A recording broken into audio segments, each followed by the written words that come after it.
Hey guys, our story this week is going to be looking back for what we celebrated last week and talking about the Thanksgiving story.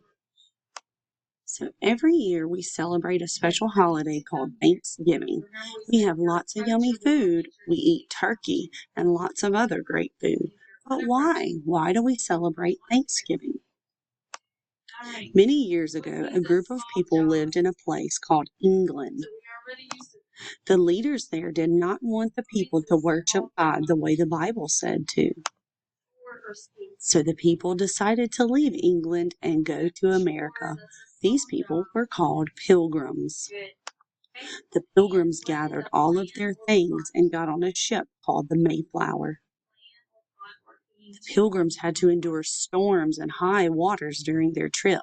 At times they were afraid, but they prayed and asked the Lord to keep them safe. After a long journey, they finally arrived. Some of the men took one of the smaller ships and sailed to the mainland to find a good place to build their homes. So we're going to find out what happens tomorrow.